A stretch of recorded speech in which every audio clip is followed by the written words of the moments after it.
الحمد لله نحمده ونستعينه ونستغفره ونؤمن به ونتوكل عليه ونعوذ بالله من شرور أنفسنا ومن سيئات أعمالنا من يهده الله فلا مضل له ومن يضلل فلا هادي له وأشهد أن لا إله إلا الله وحده لا شريك له وأشهد أن محمدا عبده ورسوله أما بعد فإن خير الحديث كتاب الله وخير الهدي هدي محمد صلى الله عليه وسلم وشر الأمور محدثاتها وكل محدثة بدعة وكل بدعة ضلالة وكل ضلالة في النار.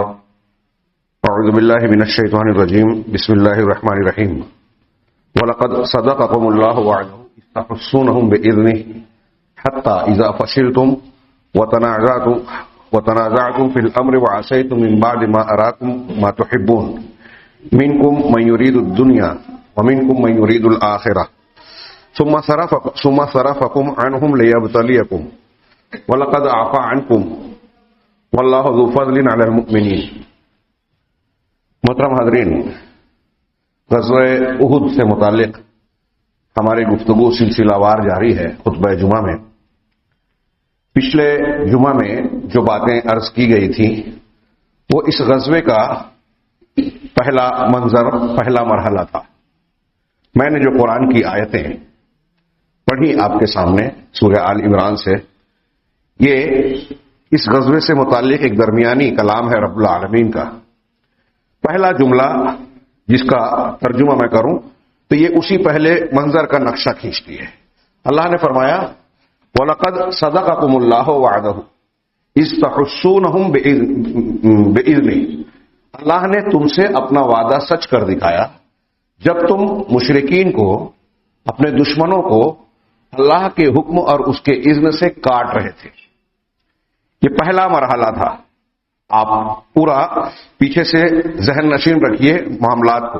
مسلمانوں کی تعداد پہلے ہی سے کم، جنگ کے مرحلے پر میدان میں آنے سے پہلے مزید 300 لوگوں کی کمی، کل لشکر 700، مشرکین 3000. پھر مزید یہ کہ کئی اور عناصر ایسے تھے جو ظاہری طور پر مسلمانوں کو کمزور بناتے یا دکھاتے تھے اور مشرکین کو مضبوط.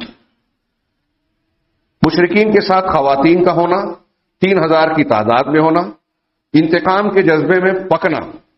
اس کے بالمقابل بعض علماء نے یہاں تک بھی لکھا کہ غزوہ بدر میں مسلمانوں کو جو فتح حاصل ہوئی تھی اس کی وجہ سے ایک نفسیاتی طور سے جب کسی انسان کو کوئی ایک جیت، غلبہ حاصل ہوتا ہے تو ذہن و دماغ میں لاشعوری طور پر بھی، شعوری اگر نہ ہو، ایک قسم کا اعتماد ہوتا ہے کہ ہم تو اس سے پہلے فتح پا چکے ہیں، اب فتح پانا کوئی بڑی بات نہیں. اور بشری تقاضے کے مطابق انسان میں اس قسم کا خیال آ سکتا ہے. ان تمام عناصر کو سامنے رکھیے. اس کے باوجود جناب محمد رسول اللہ صلی اللہ علیہ وسلم کی تدبیر، انتظام، منصوبہ بندی کتنی زبردست تھی. آپ نے پچھلے ہفتہ بیان کیا گیا کہ میدان کا وہ حصہ منتخب کیا جو جنگی اعتبار سے زیادہ بہتر، کارآمد اور مفید تھا، اہمیت کا حامل تھا، نتائج کے اعتبار سے زیادہ مؤثر تھا. اس کے بالمقابل کفار کا لشکر اگرچہ میدان احد میں پہلے پہنچا تھا لیکن اس نے وہ جگہ اختیار کی جو جنگی نقطۂ نظر سے منصوبہ بندی کے اعتبار سے زیادہ بہتر نہیں تھی. پھر آپ نے پیچھے پہاڑی کو، دائیں جانب بھی پہاڑی کو اپنے لیے ایک آڑ کی حیثیت سے مقرر کیا. جو ایک حصہ بائیں جانب کا جبل الرمات گھاٹی کا باقی تھا، وہاں آپ نے تیر اندازوں کو مقرر کر کے 50 تیر اندازوں کو اور محفوظ بنا لیا. جنگ کے لشکر کی ترتیب دی، ان کو اہم ترین ہدایات دی، جنگ سے متعلق کچھ ایسی باتیں بتائی جو اس وقت کے مقابلے کے لیے بہت ضروری تھا. اگلی صفوں میں ایسے صحابہ کرام، ماہر تیر انداز اور جنگجو صحابہ کرام کو منتخب کر کے رکھا جو کئی 100 پر بھاری تھے. اس طرح سے اہل علم نے اور سیرت نگاروں نے بیان کیا کہ آپ نے تعداد کی کمی کو پورا کر دیا.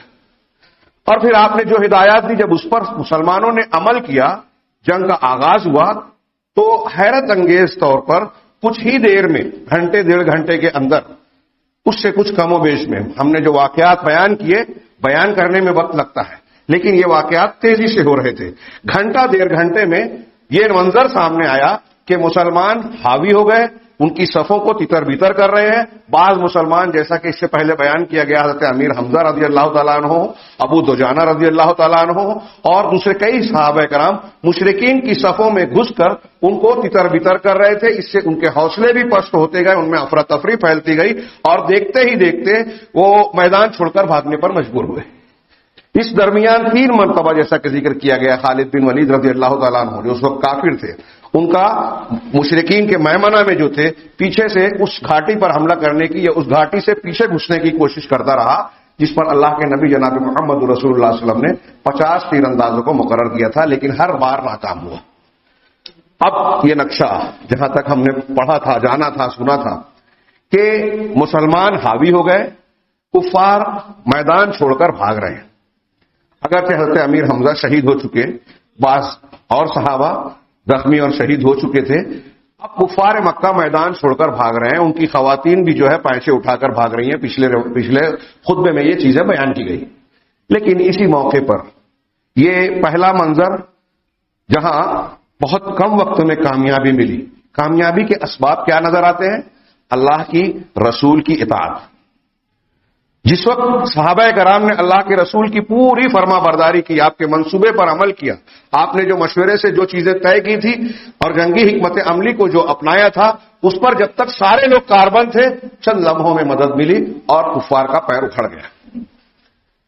اس سے پتہ چلا کہ جب تک ہم اللہ اور رسول صلی اللہ علیہ وسلم کی فرما برداری کرتے رہیں گے، ہمیں کامیابی ملے گی، غلبہ ملے گا، اللہ کی مدد ملے گی. سیدھا سمپل درس، موٹی سی بات. اللہ تعالیٰ نے کہا کہ اللہ کے حکم سے جب تم انہیں کاٹ رہے تھے، اللہ نے اپنا وعدہ سچ کر دکھایا کہ تمہاری مدد کرے گا کی. لیکن پھر کیا ہوا؟ حتی اذا فشلتم، یہاں تک کہ جب تم پست ہمت ہو گئے، وتنازعتم فی الامر، اور معاملے کے سلسلے میں آپس میں اختلاف کر بیٹھے، جھگڑا کر لیا. وعصیتم من بعد ما اراکم ما تحبون، اور پھر تم نے نافرمانی کی، عصیان، نافرمانی، گناہ ترجمہ کرتے ہیں عصیان کا، تم نے نافرمانی کی. اس کے بعد جب ہم نے تمہیں وہ دکھا دیا جو تم پسند کرتے تھے یا جو تم چاہتے تھے. کیا دکھا دیا؟ مال غنیمت. جب کفار کے قدم اکھڑ گئے، مغلوب سے ہو گئے، میدان چھوڑ کر بھاگنے لگے، تو مسلمانوں کا ایک طبقہ ان کے پیچھے لگا اور کچھ تو ان کے تعاقب میں گئے، اور میدان میں جو کچھ سامان اسباب انہوں نے چھوڑا تھا، بہت سارے مسلمان اسے سمیٹنے لگے مال غنیمت کے طور پر. تیر اندازوں نے یہی ایک بہت بڑی غلطی کی. جب دیکھا کہ مسلمان مال غنیمت سمیٹ رہے ہیں تو ان میں سے ایک بڑی تعداد نے نبی کریم صلی اللہ علیہ وسلم کے حکم کو گویا فراموش کر دیا، بھلا دیا. چنانچہ انہوں نے کہا کہ غنیمت کا مال ہے، اس طرف چلے. ان کے کمانڈر حضرت عبداللہ بن جبیر بن نعمان رضی اللہ تعالیٰ عنہ، انہوں نے یاد دلایا کہ کیا تمہیں اللہ کے رسول صلی اللہ علیہ وسلم کی نصیحت یاد نہیں ہے کہ آپ نے بڑی سخت تاکید کی تھی کہ کچھ بھی ہو جائے، ہمارے جسم کو پرندے اشک لے ہوئے، ہاں دشمن ہم پر غالب ہو یا ہم غالب ہوں، کسی بھی صورت میں جب تک تم کو کہا نہ جائے اپنی جگہ سے ہٹنا نہیں. تو انہوں نے کہا تھا کہ یہ تو اس صورت میں تھا نا کہ جب کفار مکہ مقابل میں موجود ہوں، اب تو وہ بھاگ رہے ہیں، میدان چھوڑ کر جا رہے ہیں، ہم کو بھی مال غنیمت سمیٹنا ہے. گویا یہ اختلاف ہوا صحابہ میں. اللہ کے رسول کی ہدایت یاد دلائی حضرت عبداللہ بن جبیر نے، کمانڈر نے. ان کے نبی کی حدیث ہدایت کے ہونے کے باوجود منظر کو دیکھ کے دل یہ کہہ رہا ہے کہ ادھر جانا چاہیے.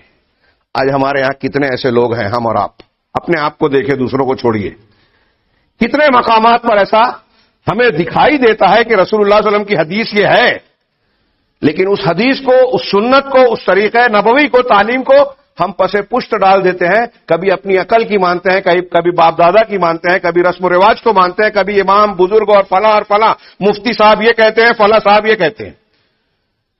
سود حرام ہے اللہ اور رسول نے کہا، لیکن ہمارے ہاں تو مفتی صاحب کا فتویٰ ہے نا، ہندوستان میں لے دے سکتے ہیں. فلاں چیز کو اللہ کے رسول کی حدیث ہم جانتے، جو نہیں جانتے اختلافی ابھی چھوڑ دیجئے. اختلافی میں بھی جب بتایا جاتا ہے کہ ٹھیک ہے فلاں کا مسلک یہ، ڈھما کا قول یہ، ان کا اجتہاد یہ، لیکن حدیث رسول یہ ہے. ایمان والے بندے کا کیا طریقہ ہونا چاہیے؟ صحابہ کرام کا سب کا طریقہ یہی تھا. لیکن یہاں جو غلطی ہوئی، یہ ہمارے اور آپ کے لیے قیامت تک کے مسلمانوں کے لیے نمونے کے طور پر اللہ نے پیش کیا گیا. صحابہ بھی انسان تھے، معصوم عن الخطا نہیں تھے. غلطی ہوئی اور انہی آیتوں میں آگے اللہ نے کہا ہے کہ ہم نے انہیں معاف کر دیا.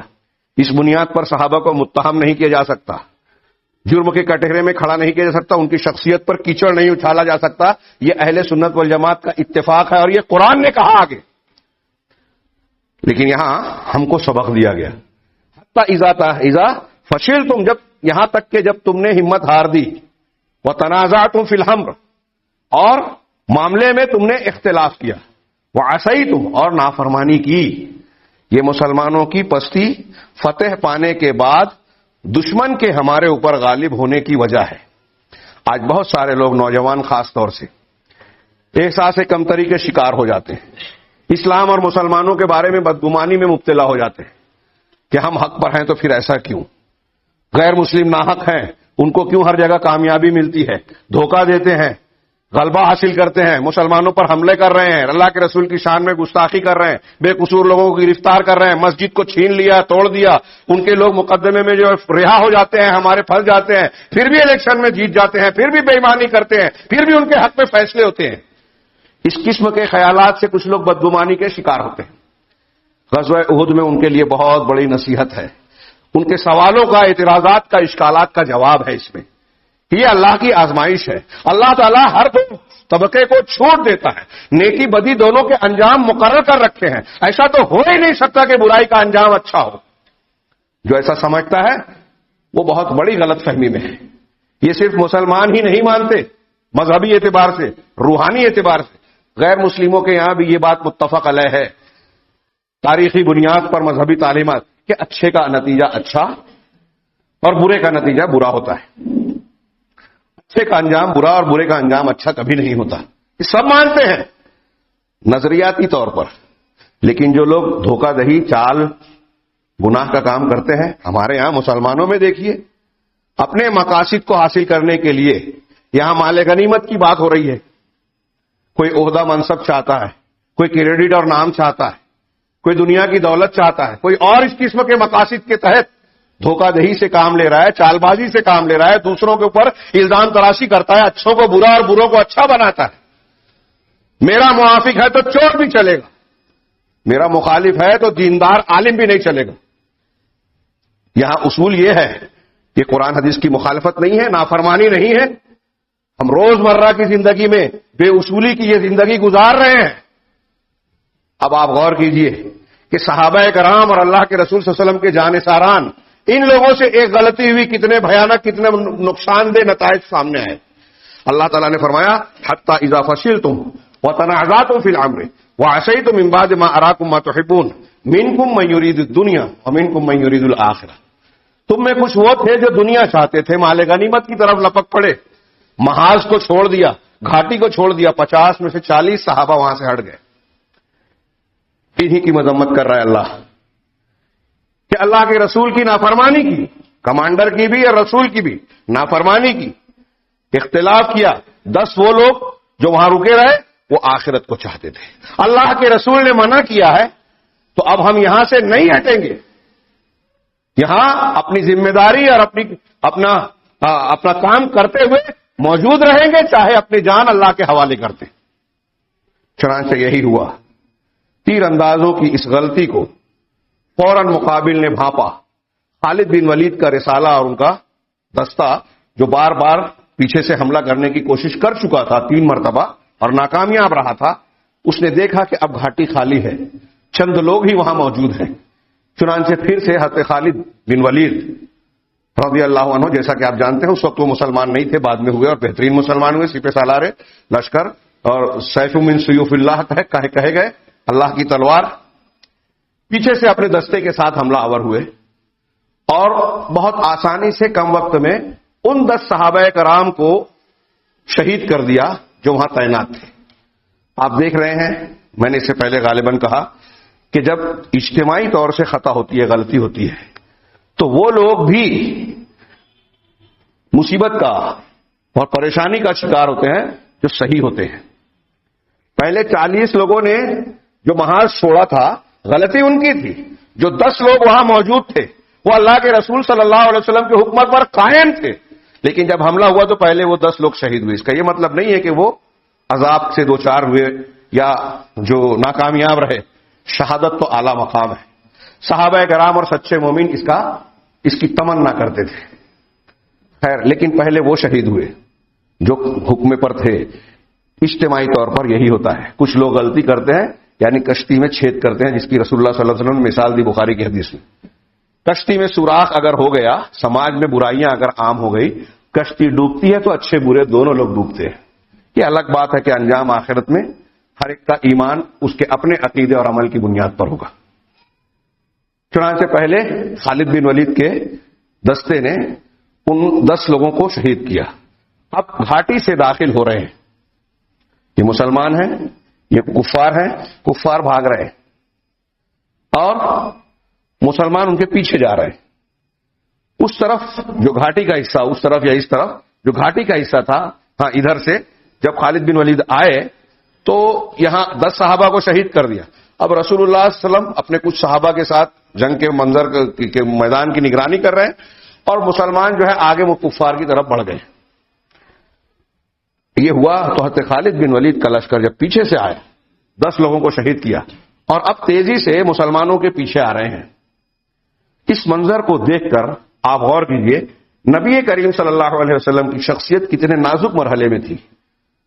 آپ سے قریب مشرکین کا دستہ خالد بن ولید کا، آپ صرف 9 صحابہ کرام کے ساتھ، 9 صحابہ میں 7 انصاری اور 2 مہاجر قریشی۔ آپ دیکھ رہے ہیں مسلمان ان سے بہت دور ہیں۔ اگر اللہ کے رسول صلی اللہ علیہ وسلم چاہتے تو ان 9 صحابہ کو لے کر پہاڑی کے اوپر پیچھے کی طرف بڑھ جاتے، لیکن ایسا کرنے میں نتیجہ کیا آتا؟ غور کیجئے کہ اللہ کے رسول 9 لوگوں کو لے کر ادھر محفوظ مقام پر پہاڑی کے اوپری حصے پہ چڑھ جاتے، کیمپ میں چلے جاتے، لیکن خالد بن ولید کا لشکر جب آگے بڑھتا تو آگے کے سارے صحابہ کرام جو میدان میں ہیں وہ خطرے میں آ جاتے اور بہت بھاری اور بڑا نقصان ہوتا۔ جتنا نقصان ہوا اس سے بھی دگنا تگنا ہو سکتا تھا۔ یا پھر دوسری شکل یہ تھی، ایک تو یہ کر سکتے تھے رسول اللہ صلی اللہ علیہ وسلم، دوسری یہ تھی کہ آپ مسلمانوں کو آواز دیتے، لیکن مرحلہ کیسا تھا کہ آپ یہاں موجود ہیں، یہ دستہ قریب ہے اور مسلمان دور ہیں۔ اب جب آپ مسلمانوں کو، صحابہ کرام کو آواز دیتے تو ان تک آواز پہنچے اس سے پہلے کفار و مشرکین تک پہنچے، خالد بن ولید کے دستے کے لوگ سنتے اور وہ رسول اللہ صلی اللہ علیہ وسلم کو اور آپ کی آواز کو پہچانتے تھے۔ اس میں خطرہ تھا، اس کے باوجود جناب محمد رسول اللہ صلی اللہ علیہ وسلم نے ایک دلیر اور بہادر قائد کی طرح آپ نے اسی دوسرے طریقے کو اختیار کیا جس میں خطرہ تھا آپ کی جان کے لیے، اور یہی ہوا بھی۔ آپ نے کہا کہ مسلمانوں اس طرف آؤ، پیچھے کی طرف پلٹو۔ آپ نے جب آواز لگائی تو مسلمانوں سے پہلے خالد بن ولید اور ان کے ساتھیوں نے سنا، اور یہ سننا ہی تھا کہ ان کو فوراً محسوس ہوا کہ محمد صلی اللہ علیہ وسلم ادھر ہے۔ سب نے مل کر کہا کہ محمد ادھر ہیں، انہیں گھیر لو، اور تیزی سے حضرت خالد بن ولید کے دستے کا ایک بہت بڑا حصہ اللہ کے نبی جناب محمد رسول اللہ صلی اللہ علیہ وسلم کی طرف لپکا اور آپ کو گھیرنے کی کوشش کیا، اور اس کا ایک بڑا حصہ پیچھے سے مسلمانوں کی طرف آگے بڑھ گیا۔ دونوں طرف مسئلہ کیا ہوا کہ آپ بھی گھر گئے اور صحابہ کرام جو مال غنیمت سمیٹ رہے ہیں ان کے بھی پیچھے سے حملہ ہو رہا ہے، اور پھر مشرکین نے بہت تیز آواز لگائی اپنے ساتھیوں کو کہ پیچھے کی طرف پلٹو، ہم نے گھیر لیا۔ اور پھر جیسا کہ میں نے پچھلے ہفتے میں بتایا تھا، ایک بنو حارثہ کی ایک خاتون نے، ایک عورت نے ان کا گرا ہوا جھنڈا مشرکین کا اٹھا لیا۔ اب جھنڈا دیکھ کر بھی بہت سے مشرکین جھنڈے کے گرد اکٹھا ہونے لگے اور پھر سے لوگ واپس ہونے لگے۔ مسلمانوں کو اس طرف سے گھیرا جا رہا ہے، مسلمان عجیب و غریب صورتحال سے دوچار ہو گئے۔ اب مسلمان جو سمیٹ رہے ہیں، جو مشرکین کے پیچھے بھاگ رہے ہیں، وہ بھی پیچھے پلٹے، یہ بھی پیچھے پلٹ رہے ہیں، اور بالکل پیچھے کے جو مسلمان تھے، جب ان کے دھول دھپے میں آواز لگائی گئی کہ واپس پلٹو مسلمانوں، تو اگلی صف کے مسلمان جب پیچھے پلٹے تو ایک صورتحال یہ بنی کہ مسلمان سے آپس میں گھس گئے اور خود اپنی تلواریں ایک دوسرے پر چلا بیٹھے۔ اسی درمیان حضرت حذیفہ رضی اللہ تعالیٰ عنہ کے والد یمان، حذیفہ بن یمان مشہور صحابی، ان کے والد یمان بھی اس میں تھے، خود مسلمانوں کی تلوار سے ان کی شہادت ہو گئی۔ حضرت حذیفہ نے کہا کہ میں نے لوگوں کو روکا کہ میرے والد ہیں رک جاؤ، لیکن لوگوں نے اپنا ہاتھ نہیں روکا اور وہ شہید ہو گئے۔ حضرت حذیفہ بڑے غمزدہ رہا کرتے تھے، لیکن اللہ کے رسول صلی اللہ علیہ وسلم نے ان سے کہا کہ یہ غلطی ہوئی، ہم آپ کو دیت دینے کے لیے تیار ہیں۔ کہا نہیں، میں یہ مسلمانوں پر صدقہ کرتا ہوں، جس سے ان کے خیر میں اضافہ ہوا۔ یہ حدیثوں میں موجود ہے، یہ مضمون سیرت کی کتابوں میں اور حدیثوں میں۔ خود مسلمانوں سے شہادت ہو گئی، بھگدڑ مچ گئی، افراتفری مچ گئی۔ خالد بن ولید کے رسالے نے بہت سارے مسلمانوں کو زخمی کیا، کچھ کو شہید کیا، پیچھے سے پھر مشرکین اکٹھا ہونے لگے۔ اس طرف یہ منظر تھا کہ یہ بھگدڑ مچی ہوئی ہے، ادھر جناب محمد رسول اللہ صلی اللہ علیہ وسلم کو ایک دستے نے گھیرا، اور نتیجہ کیا نکلا؟ اللہ کے نبی صلی اللہ علیہ وسلم کو ختم کر دینے کی پوری طاقت لگا دی دستے نے۔ چنانچہ اللہ کے نبی صلی اللہ علیہ وسلم نے جب یہ منظر دیکھا تو آپ نے صحابہ کو کہا کہ کون ہے جو ہم سے ان کو دفع کرے، اس کے لیے جنت ہوگی۔ صحیح مسلم کی روایت ہے لمبی، حضرت انس بن مالک سے، کون ہے جو ہم سے ان کو دفع کرے، ان سے نمٹے، اس کے لیے جنت ہوگی، یا ایک حدیث میں ہے کہ وہ میرے ساتھ جنت میں ہوگا۔ 7 انصار صحابہ میں سے ایک شخص آگے بڑھا، اس نے مقابلہ کیا، دفاع کیا، یہاں تک کہ خود شہید ہو گیا۔ دوسرے آئے، تیسرے آئے، یہاں تک کہ 7 انصاری صحابہ شہید ہو گئے، گر پڑے۔ 7ویں نمبر پر عمارہ بن یزید بن سکن نامی صحابی انصاری تھے، وہ آگے بڑھے، انہوں نے رسول اللہ صلی اللہ علیہ وسلم کا دفاع کیا۔ انہوں نے، جو سارے 9 صحابہ ہیں سب کے سب جنگ لڑ رہے ہیں، لیکن اللہ کے رسول صلی اللہ علیہ وسلم کے مقابل میں آ کر کے آپ کی طرف جو تیر آ رہے ہیں، برچھے آ رہے ہیں، اس کو اپنے اوپر لے اس کو روک لگائیں، یہ کوشش کرتے ہوئے یہ 7 انصاری صحابی 7ویں نمبر پر حضرت عمارہ بن یزید آئے۔ انہوں نے بھی جو ہے بے مثال بہادری کا مظاہرہ کیا، لیکن بالآخر زخم کھا کے گر پڑے۔ یہ 7ویں نمبر پر تھے، زخم کھا کر گرے۔ اللہ کے نبی صلی اللہ علیہ وسلم نے اپنے دونوں قریشی ساتھیوں اور صحابہ سے کہا کہ ہم نے اپنے ان انصار بھائیوں کے ساتھ ان کے سلسلے میں ہم نے انصاف نہیں کیا۔ پھر حضرت طلحہ بن عبید اللہ رضی اللہ تعالیٰ عنہ، حضرت سعد بن ابی وقاص رضی اللہ تعالیٰ، یہ 2 صحابہ قریش کے یہ دونوں موجود رہے۔ سعد بن ابی وقاص بڑے شاندار تیر انداز، وہ تیزی سے انتہائی پھرتیلے انداز میں تیر چلا رہے تھے۔ اللہ کے رسول صلی اللہ علیہ وسلم نے اپنے ترکش کے سارے تیر ان کے سامنے بکھیر دیے، اور کوئی گزرتا تھا تو اس وقت کہا بھی کہ ان کے لیے اپنا تیر دو۔ وہ تیر تیزی سے چلا کر کفار کو روکنے کی کوشش کر رہے تھے کہ اللہ کے رسول صلی اللہ علیہ وسلم کی طرف نہ بڑھیں۔ اس وقت اللہ کے نبی صلی اللہ علیہ وسلم نے کہا، بخاری وغیرہ میں موجود ہے کہ میرے ماں باپ آپ پر فدا۔ یہ اکیلے صحابہ میں سے ایک صحابی ہیں، عشرہ مبشرہ میں سے، جن کے لیے اللہ کے رسول صلی اللہ علیہ وسلم نے کہا کہ میرے ماں باپ آپ پر فدا۔ صحابہ آپ کے لیے کہا کرتے تھے، لیکن آپ نے اس موقع پر حضرت سعد کے لیے کہا۔ پھر حضرت طلحہ بن عبید اللہ، یہ لوگ کہتے ہیں حضرت ابوبکر کہا کرتے تھے جب بھی احد کا تذکرہ بعد میں ہوتا تھا تو کہا تھا کہ یہ دن تو طلحہ کا دن تھا۔ اللہ کے رسول صلی اللہ علیہ وسلم نے ان کو کئی مرتبہ کہا کہ انہوں نے اپنے اوپر جنت واجب کر لی۔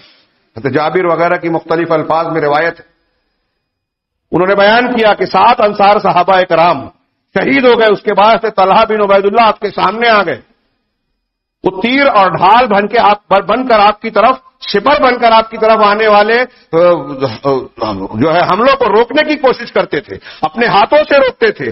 آپ کے ہاتھوں پر کم سے کم 10 زخم لگے، آپ کی بیچ کی اور اس کے بغل کی انگلی جو ہے دونوں کٹ گئی، آپ کا ہاتھ شل ہو گیا۔ بعض صحابہ کہتے ہیں کہ میں نے بعد میں جا کر حضرت طلحہ کی وہ انگلیاں یا وہ ہاتھ دیکھا جو احد کے دن شل ہو گئی تھی۔ نبی کریم صلی اللہ علیہ وسلم نے کہا کہ تم نے جنت واجب کر لی، جنت واجب کر لی۔ اللہ کے نبی صلی اللہ علیہ وسلم اس دن کہتے تھے کہ اگر کوئی شخص زمین پر چلتا پھرتا شہید دیکھنا چاہتا ہے تو طلحہ کو دیکھ لے۔ صحابہ کرام کو دیکھیے، ان کا مقام مرتبہ جان ساری، جن پر بعد میں دنیا داری کا لوگ الزام لگاتے ہیں۔ ٹھیک ہے، کچھ صحابہ کرام نے ایک مرحلے میں یہ غلطی کی کہ مال غنیمت کی طرف پلٹے، لیکن یہ ان کی اجتہادی خطا تھی کہ اللہ کے رسول نے جو ہم کو منع کیا تھا وہ ممانعت اس مقصد سے تھی کہ ہم کو فتح شکست نہ ملے۔ اب تو دشمن میدان چھوڑ کر جا رہے ہیں اور پھر اللہ نے معافی مانگی, انہوں نے توبہ کر لی. اس کے بعد صحابہ کرام کی جانثاری, ہمت اور فداکاری کا نقشہ. اور اس میں ایک بھی حکمت یہ بھی نظر آتی ہے, غزوہ احد میں جو نقشہ بدل گیا اس کی کئی حکمتیں خود قرآن نے بیان کی کہ پکے مسلمان اور منافقین الگ ہو جائے, کھڑے کھوٹے سامنے آ جائیں, آزمائشیں نہ آئے تو سمجھ میں نہیں آئے گا کون سچا پکا مسلمان ہے اور کون کچا, کون منافق ہے کون مومن. ان آزمائشوں سے ہی فرق ہوتا ہے. یہ میں بار بار کہہ رہا ہوں, قرآن نے سورہ آل عمران میں ان 2-3 رکوعات کے اندر یہ بات مختلف پیرائے میں 3-4 مرتبہ کہی اللہ تعالیٰ نے. یہاں یہ بھی واضح ہوتا ہے صحابہ کرام کا مقام و مرتبہ, اللہ کے رسول صلی اللہ علیہ وسلم سے محبت بھی واضح ہوتی ہے. ہمارے اور آپ کے لیے یہ سبق بھی ہوتا ہے کہ اگر بلندی چاہیے, کامیابی چاہیے تو مشقتوں کی بھٹی سے ہم کو گزرنا پڑے گا, امتحان سے گزرنا پڑے گا. جنت یوں ہی کسی کو نہیں ملتی کہ ہم نے کہا مسلمان ہے, مومن ہے, اور بغیر کوئی قربانی دیے ہوئے ہم کو جنت مل جائے. نہیں ہو سکتا. امتحان پر پورا اترنا پڑے گا. انہیں آیتوں میں اللہ تعالیٰ نے پہلے یہ بھی کہا ہے کہ ہم حسبتم ان تدخلوا الجنہ, کیا تم یہ سمجھتے ہو کہ جنت میں داخل ہو جاؤ گے؟ وَلَمَّا يَعْلَمِ اللَّهُ الَّذِينَ جَاهَدُوا مِنكُمْ وَيَعْلَمَ الصَّابِرِينَ. حالانکہ اب تک اللہ نے جانا نہیں ہے, اللہ تو جانتا ہے, واضح نہیں کیا کہ تم میں سے جہاد کر کے اللہ کے راستے میں قربانی دینے والے کون ہیں, صبر کرنے والے کون ہیں, یہ واضح نہیں ہوا. وَلَقَدْ كُنْتُمْ تَمَنَّوْنَ الْمَوْتَ مِنْ قَبْلِ أَنْ تَلْقَوْهُ فَقَدْ رَأَيْتُمُوهُ وَأَنْتُمْ تَنْظُرُونَ. حالانکہ اس سے پہلے, احد سے پہلے تو تم موت کی تمنا کیا کرتے تھے. بدر میں جو شریک نہیں ہو سکے خاص طور سے کہ موقع ملا تو ہم اپنی جان اللہ کے حوالے کریں گے, اپنی جان کی بازی لگائیں گے. اب تو تم نے اپنے سامنے اپنی آنکھوں سے دیکھ لیا ہے, لہذا یہ حوصلہ دے رہا ہے اللہ تبارک و تعالیٰ. اور آگے کی آیتیں ہیں وہ ہم بعد میں دیکھیں گے. تو میں نے عرض کر رہا تھا کہ ہمارے لیے اس میں کئی درس اور سبق ہیں. فتح و نصرت کے اسباب بھی موجود ہیں, شکست اور ہار کے, دشمن کے غلبے کے اسباب بھی غزوہ احد میں ہمیں نظر آتے ہیں. یہ غلطی کی, افراتفری مچی. دیکھتے ہی دیکھتے میں نے کہا اللہ کے نبی صلی اللہ علیہ وسلم کے گرد 7 صحابہ شہید ہو چکے ہیں. حضرت سعد اور طلحہ بن عبید اللہ ان آپ کا دفاع کر رہے ہیں, آپ کو گھیر کر آپ کے سامنے سپر بنے ہوئے ہیں. کوئی تیر آئے تو ہم کو چھیدے, ہم زخمی ہو. اللہ کے رسول صلی اللہ علیہ وسلم کا دفاع کرنا مقصود ہے, آپ کو کوئی نقصان نہ پہنچے. یہ بڑی تیزی سے یہ واقعات ہوئے, اور اس درمیان جب آواز لگائی گئی تو جو بالکل اللہ کے نبی صلی اللہ علیہ وسلم کے انتہائی جانثار صحابہ, مقرب صحابہ کرام تھے, وہ اگرچہ اگلی صفوں میں تھے لیکن آواز سننے کے بعد جب انہیں یہ پتا چلا کہ پیچھے سے بھی حملہ ہو گیا ہے تو انہیں بھی اللہ کے رسول صلی اللہ علیہ وسلم کی بڑی فکر لاحق ہوئی, اور تیزی سے آپ کے پیچھے آئے. سب سے پہلے ابوبکر صدیق پہنچتے اور دوری سے دیکھا کہ اللہ کے رسول تنہا ہے. مشرکین کا کہ الغار ہو رہی ہے, تیروں کی برسات ہو رہی ہے, اور 2 آدمی صرف دفاع کر رہے ہیں. ابوبکر صدیق نے دور سے ہی دیکھا, حضرت طلحہ کو دیکھا کہ آپ کے سامنے سپر بن کے آپ کی طرف آنے والے تیروں کو روک رہے ہیں اپنے ہاتھوں پر, اپنے سینے پر, اور پلٹ کر حملے بھی کر رہے ہیں, اپنے ڈھال پر بھی روک رہے ہیں. تو کہا کہ یہ طلحہ ہی ہونے چاہیے, اور طلحہ ہی ہے. اتنے میں ابو عبیدہ بن جراح پہنچتے, لیکن ابھی یہ لوگ پہنچ رہے ہیں, اس وقت تک کئی واقعات ہو چکے تھے. یہ بڑی تیزی سے واقعات ہوئے چند لمحوں میں. عبید اللہ بن ابی وقاص, حضرت سعد بن ابی وقاص کا سگا بھائی جو کافر تھا, وہ وہاں پہنچ کر رسول اللہ صلی اللہ علیہ وسلم کو ایک پتھر دے مارا. اس پتھر سے نبی کریم صلی اللہ علیہ وسلم کے ہونٹ اور دانت پر زخم لگا. آپ کا نچلا رباعی دانت, یہ آگے کے 2 دانت اوپر نیچے کے سنایا کہلاتے ہیں. اولیا اوپر والے کو, سفلا نچلے والوں کہتے ہیں. ان کے بازو کا جو دونوں طرف دانت ہوتا ہے اس کو رباعی کہتے ہیں, اوپر نیچے کا. تو آپ کا نچلا رباعی دانت جب اس سے پتھر مارا تو آپ بازو کے منہ کے بل گر گئے, آپ کا دانت ٹوٹ گیا اور ہونٹ بھی زخمی ہو گیا, خون جاری ہو گیا. عتبہ بن ابی وقاص پتھر سے حملہ کیا. عبداللہ بن شہاب زہری, اس نے رسول اللہ صلی اللہ علیہ وسلم کو ایک زخم دیا, گھٹنوں پر, بدن پر, ہاں آپ کے سر پر ایک وار کیا اور آپ کو اس سے بھی زخم آیا. اس کے بعد تیسرے نمبر پر ایک عبداللہ بن قمعہ, اس نے اللہ کے رسول صلی اللہ علیہ وسلم پر ایک وار کیا آپ کے کندھے پر, جس سے ذرا کے ساتھ میں آپ کو بدن کے حصے پر بھی زخم آیا اور مہینے بھر تک آپ کو اس سے تکلیف رہی. دوسرا وار کیا تو اس سے اللہ کے نبی صلی اللہ علیہ وسلم کی آنکھ کے نیچے کی ابری ہوئی ہڈی پر زخم آیا اور آپ کی خود جو لوہے کی ٹوپی ٹائپ حفاظت کے لیے جو پہنے جاتی تھی جنگوں میں، آپ کی خود کی 2 کڑیاں آپ کے اس نچلے حصے میں رخسار مبارک میں دھس گئی. نبی کریم صلی اللہ علیہ وسلم پر یہ حملہ ہو رہا ہے براہ راست. آپ گر پڑے، گھٹنے بھی زخمی ہوئے. ہاں، ابن شہاب زہری نے بھی جو ہے آپ پر حملہ کیا. ہاں، پھر اس کے بعد یہاں اس مقام پر ہم دیکھ رہے ہیں کہ انصار کے صحابہ کرام نے کیا جان ساری کی. 7ویں صحابی حضرت عمارہ بن یزید جو گرے، ان کے واقعے کو سیرت نگاروں نے مختلف انداز میں بیان کیا. مولانا آزاد نے، مولانا صفی الرحمان نے تھوڑے سے فرق سے بیان کیا، لیکن یہ بات طے ہے کہ جب گر گئے صحابہ کرام آئے اور مشرکین کو پیچھے دھکیلا، حضرت عمارہ بن یزید کو اللہ کے رسول صلی اللہ علیہ وسلم کی طرف لائے تو تھوڑے سے فرق ساتھ مولانا آزاد کہتے ہیں کہ ان کی طرف دیکھا تو حضرت یزید جو ہے، حضرت عمارہ بن یزید جو ہے اللہ کے رسول کو اپنے قریب بلاتے ہیں. مولانا صفی الرحمان نے کہا کہ خود اللہ کے رسول نے اپنے پیروں کے پاس انہیں لایا. دوسروں نے بیان کیا کہ وہ اشارہ کرتے ہیں کہ اللہ کے رسول قریب آئیے. آپ قریب گئے، آپ نے اپنے پیر ان کے قریب کیے اور 2 زانو ہو گئے. انہوں نے اپنے پورے وجود کو اٹھا کر آپ کے قریب کیا اور مسکراتے ہوئے جان دے دی. اسی کو مولانا آزاد نے لکھا کہ جو اللہ تعالیٰ نے صحابہ کے بارے میں کہا ہے کہ اللہ ان سے راضی ہوا اور وہ اللہ سے راضی ہوئے. کیا مطلب؟ اللہ ان سے راضی ہوا، یہ تو سیدھا سیدھا سمجھ میں آتا ہے کہ اللہ ان کے ایمان سے، ان کے عمل صالح سے خوش ہو گیا، قبول کر لیا. لیکن وہ اللہ سے راضی ہوئے. ہم اور آپ اللہ سے راضی ہیں کیا؟ صحابہ کرام جیسے راضی تھے وہ اللہ سے راضی ہوئے، کیا مطلب؟ پڑھیے، مولانا آزاد نے بڑا دلچسپ اور بہت پیارا لکھا ہے. مثالیں دی، اس وقت موقع نہیں ہے. انہوں نے کہا کہ صحابہ کرام کا مزاج اس اعلیٰ درجے کے مومنین کا تھا کہ اللہ کے راستے میں آنے والی تکلیفیں ان کے لیے آرام کا باعث بن گئی. مثال دی، دوا کی کڑوی دوا کوئی زبردستی کھلایا جاتا ہے، پلایا جاتا ہے. کوئی بات دل ناخواستہ کہ ضروری ہے، کیا کریں، مجبوری ہے، پینا پڑے گی. لیکن کچھ لوگ ایسے ہوتے ہیں جو کڑوی دوا کو میٹھے شربت کی طرح لذت لے کر پیتے ہیں. صحابہ کرام کا ایمان میں یہی مقام تھا کہ اللہ کے راستے میں اللہ کے رسول صلی اللہ علیہ وسلم کی اطاعت کرنے کے لیے جو مشقتیں، تکلیفیں اور جان دینے تک کی نوبت آئی، مسکرا کر کھیلا. مولانا آزاد نے لکھا کہ سابقون الاولون، مہاجرین و انصار کو دیکھیے غزوہ احد اور بدر میں جس طرح انہوں نے میدان جنگ میں مسکراتے ہوئے، خاک و خون میں لوٹنے کے باوجود مسکراتے ہوئے جس طرح موت کا استقبال کیا، دنیا کا کوئی انسان آرام دہ بستر پر اس طرح موت کو گلے نہیں لگاتا.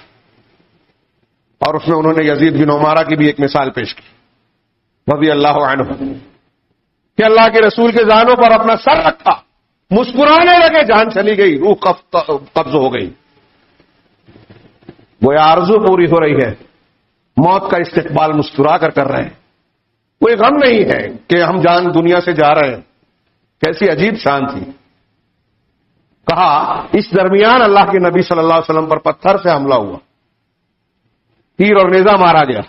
تلوار سے 2 وار کیا عبداللہ بن قمیہ نے، اور تلوار سے مارتے ہوئے عبداللہ نے یہ کہا کہ یہ لے، میں توڑنے والے کا، قمیہ مانے توڑنے والا، میں توڑنے والے کا بیٹا ہوں.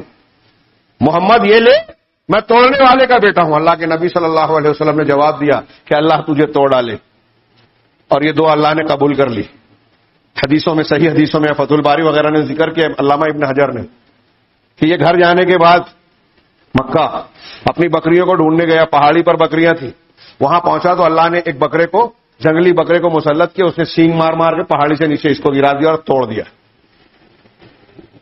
ابن شہاب کیا کہتے ہیں، عتبہ بن ابی وقاص، حضرت سعد بن ابی وقاص کا سگا بھائی، اس نے جب حملہ کیا تو حضرت سعد بن ابی وقاص کی خواہش تھی، دیکھیے سگے بھائی ہیں لیکن خواہش تھی کہ اس بھائی کو میں ماروں.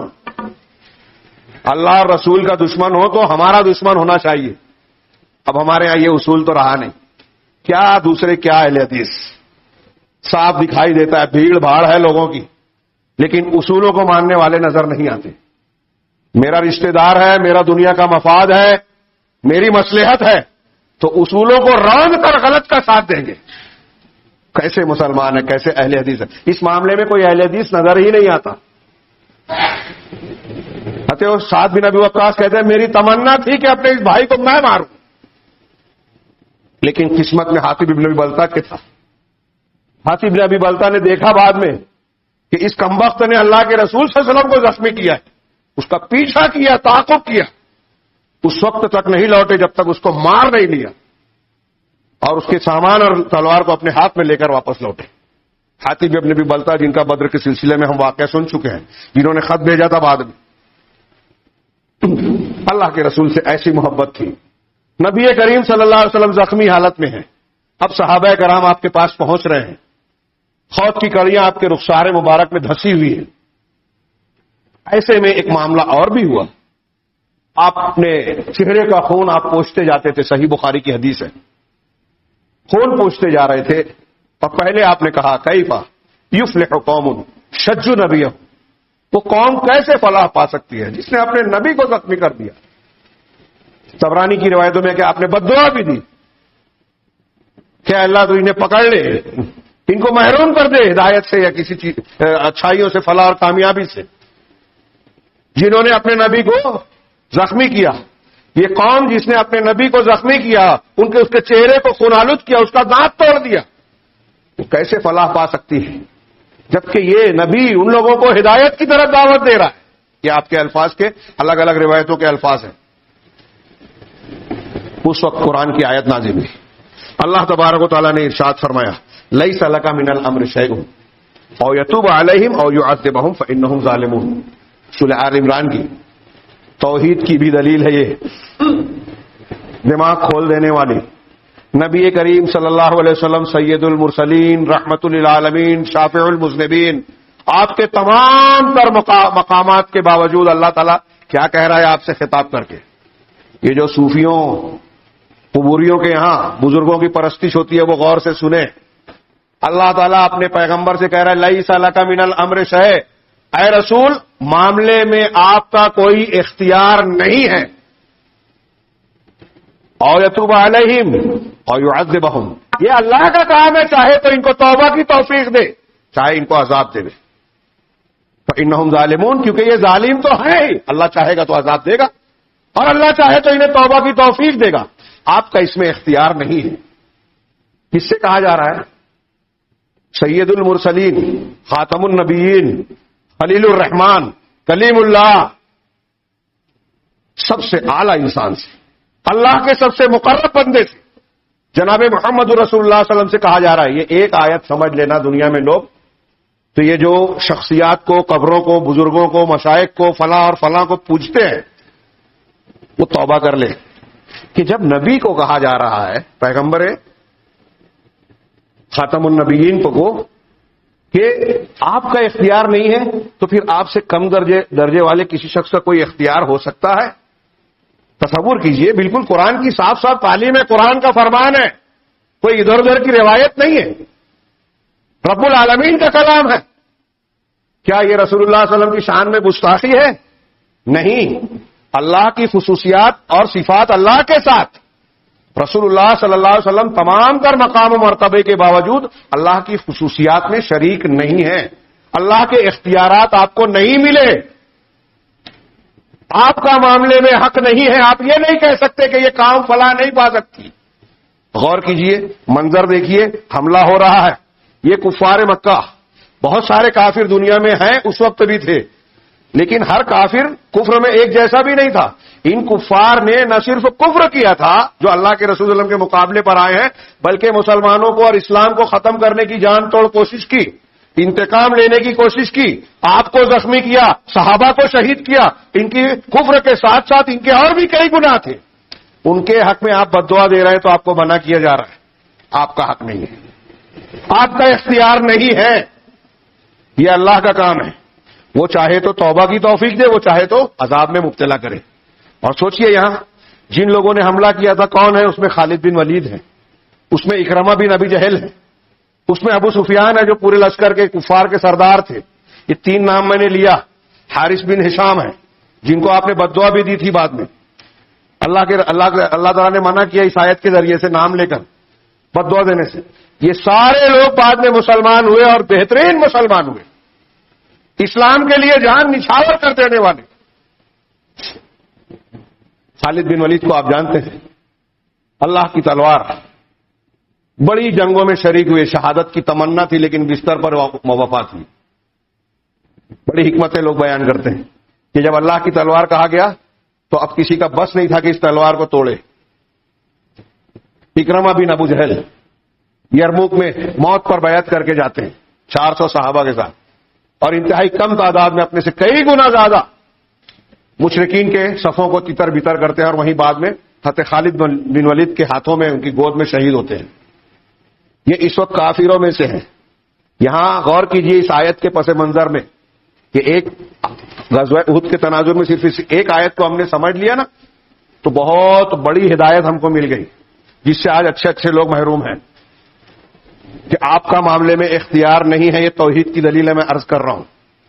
بہت سے لوگ کہتے ہیں اللہ کے رسول صلی اللہ علیہ وسلم عالم الغیب تھے اللہ کی طرح، جبکہ قرآن اس کی جگہ جگہ تردید کرتا ہے۔ غیب کا علم آپ کو اتنا ہی تھا جتنا اللہ نے دیا، اور پھر آپ کو جو دیا گیا آپ نے امت کو بتا دیا۔ اللہ کی طرح اگر کوئی کسی کو عالم الغیب مانتا ہے تو اللہ کے اسماء و صفات میں شریک کر رہا ہے، شرک اکبر ہے یہ۔ اس پر مر گیا تو کبھی جہنم سے نہیں نکلے گا، ساری نیکیاں برباد۔ یہ مضمون بار بار ہم بیان کرتے رہتے ہیں۔ فی الحال ان دلیلوں کو ذکر نہ کرتے ہوئے آگے بڑھتے ہیں کہ رسول اللہ صلی اللہ علیہ وسلم کو دیکھیے کہ آپ نے پہلی مرتبہ جب کہا کہ وہ قوم کیسے فلاح پا سکتی ہے یا یہ قوم فلاح نہ پائے، اللہ ان کو ہدایت نہ دے، اب اس میں سامنے سے اکرمہ بن ابو جہل، خالد بن ولید اور یہ لوگ بعد میں مسلمان ہوئے اور پکے سچے مسلمان ہوئے۔ اس کا مطلب اللہ کے رسول صلی اللہ علیہ وسلم غزوہ احد کے موقع پر یہ نہیں جانتے تھے کہ یہ لوگ بعد میں مسلمان بھی ہوں گے۔ آپ کو اس کا علم نہیں تھا، اگر ہوتا تو آپ یہ دعا نہ کرتے۔ ایک دوسرے، نبی کریم صلی اللہ علیہ وسلم نے جو دعا کی تو آپ سے کہا گیا کہ آپ کا اختیار نہیں ہے، یعنی آپ کی طاقت نہیں ہے کہ کس کو ہدایت دے، کس کو محروم رکھے، کس کو فلاح کا کی ضمانت دے اور کس کے بارے میں کسی کے بارے میں یہ کہہ سکے کہ یہ فلاح نہیں پا سکتا۔ آپ کا یہ اختیار نہیں ہے، یہ اختیار اللہ کے ہاتھ میں ہے۔ تو جب رسول کو اختیار نہیں ہے تو کسی پیر، بابا، بزرگ، ولی کو ہو سکتا ہے ہدایت نہیں دے سکتے، تو آپ کی مشکلوں کو کوئی آسان کر سکتا ہے، مرادیں پوری کر سکتا ہے۔ کس لیے آپ مزاروں کا سفر کرتے ہیں؟ جس کا سفر منع ہے، کس لیے وہاں اپنی حاجتیں پیش کرتے ہیں، ان کے لیے نظر و نیاز اور عبادتوں کے طریقوں کو اختیار کرتے ہیں، جبکہ یہ کھلا ہوا شرک ہے۔ اور قرآن کی اس آیت سے بھی یہ ظاہر ہو رہا ہے کہ رسول کو یہ حق نہیں ہے۔ آپ سے کہا گیا، لیکن یہ بات جب آپ نے کہی تو پہلے مرحلے میں کہی، ایک بشری تقاضا بھی تھا، نبی کریم صلی اللہ علیہ وسلم کو زخم ہے۔ یہاں ایک اور بھی نقطہ میں نے اس سے پہلے بار بار کہا، اچھی طرح دماغ میں بٹھا لیں۔ نبی کریم جناب محمد رسول اللہ صلی اللہ علیہ وسلم کو جتنی تکلیفیں، مصیبتیں، پریشانیاں، مشقتیں آئیں، وہ سب توحید کی دلیل ہے۔ آپ کے سر میں درد ہوا، یہ بھی توحید کی دلیل ہے۔ اور اس موقع پر آپ دیکھ رہے ہیں کہ آپ گر پڑے، دانت ٹوٹ گیا، حوض کی کڑیاں رخسار مبارک میں شہید ہوئی، سر پر زخم آیا۔ بعض روایتوں میں شجو نبیہم، شج اس زخم کو کہتے ہیں عربی میں کہ گوشت کی پرت پھٹ جائے اور ہڈی تک پہنچ جائے زخم۔ آپ کا گوشت پھٹ گیا، کاندھے پر زخم آیا، مہینے بھر تکلیف میں رہے۔ اگر آپ اللہ کی صفات میں، خوبیوں میں شریک ہوتے تو دنیا کی کوئی طاقت آپ تک پہنچ پاتی، آپ کو نقصان پہنچا سکتی؟ اور یہ ایسے ہی آپ پر جادو جب کیا، جادو لبید بن عاصم یہودی نے، تو آپ پر جادو ہوا، یہ بھی توحید کی دلیل ہے۔ کچھ لوگوں کی عقل میں نہیں آتی بات۔ تو آپ کا زخمی ہونا، آپ کا لہو لہان ہونا، آپ کا بیمار ہونا، آپ پر جادو کیا جانا، یہ سب توحید کی دلیلیں ہیں کہ آپ اللہ کے بندے ہیں، معبود نہیں ہے، رسول ہیں، خدا نہیں ہے، اللہ نہیں ہے۔ اگر اللہ ہوتے، اللہ کی خصوصیات ہوتی تو کوئی آپ کا نقصان نہیں پہنچا سکتا۔ آپ انسان ہی تھے، سارے مقامات کے باوجود، اور ان مشقتوں کی وجہ سے آپ کے درجات اور بلند ہو رہے ہیں۔ اور ہمارے اور آپ کے لیے سبق ہے کہ جب جناب محمد رسول اللہ صلی اللہ علیہ وسلم کو ایسی مشقتوں سے گزرنا پڑا تو ہم کیسے آرام سے رہ کر جنت میں جا سکتے ہیں، ہم کیسے اعلیٰ مقام بغیر قربانی کے پا سکتے ہیں۔ اگر اعلیٰ مقامات چاہیے، بلندی چاہیے، اللہ کی نزدیکی چاہیے تو دین کے لیے قربانیاں دینا پڑے گی. جو جتنی قربانی دے گا وہ اتنا اعلیٰ مقام پر جائے گا. نبی کریم صلی اللہ علیہ وسلم کے گرد اب صحابہ کرام کا جمع ہوا. آپ نے کچھ دیر کے بعد فوراً پہلے بددعا دی تھی, یہ قرآن کی آیت آ گئی, اب اس وقت آئی ہے بعد میں, لیکن کچھ دیر کے بعد آپ نے دعا بھی کی. صحیح مسلم میں اور دوسری حدیث کی کتابوں میں آپ کی دعا کے الفاظ ہیں, اللہ تعالیٰ سے آپ نے دعا کی, اے اللہ میری قوم کو معاف کر دے, اللہم اغفر لقومی فانہم لا یعلمون. ایک الفاظ یہ ہیں کہ اللہ میری قوم کو معاف کر دے, یہ جانتے نہیں ہیں. ایک روایت کے الفاظ ہے کہ اللہ میری قوم کو ہدایت دے دے, یہ جانتے نہیں ہیں, اس لیے مجھ پر حملہ کیا, اس لیے مخالفت کر رہے ہیں. تھوڑی دیر کے بعد آپ نے اپنے مشرکین مقابل کو, دشمنوں کو دعائیں دی. ہمیں دشمنوں کے لیے بعض اوقات دعا بھی کرنی چاہیے. یہ بھی معلوم ہوا کہ اللہ انہیں ہدایت دے. ان میں جو لوگ لا علم ہیں لیکن دل کے اچھے ہیں, سچے ہیں, انہیں علم دے دے, دین کی توفیق دے دے, حق کو قبول کرنے کی قوت اور توفیق عطا فرما. اس سے ہمیں اور آپ کو بھی طاقت ملے گی. بہرحال اللہ کے رسول صلی اللہ علیہ وسلم نے بعد میں دعائیں کی. پھر اسی دوران جیسا کہ میں نے عرض کیا کہ 7 صحابہ شہید ہو گئے, 2 لوگ دفاع کر رہے ہیں, وہ بھی زخموں سے چور ہو رہے ہیں. ہاں, اب اس کے پیچھے سے یہ میں نے جو 10 زخم کہا, ہاں, وہ حضرت ابو طلحہ کو ہوا, انصاری تھے.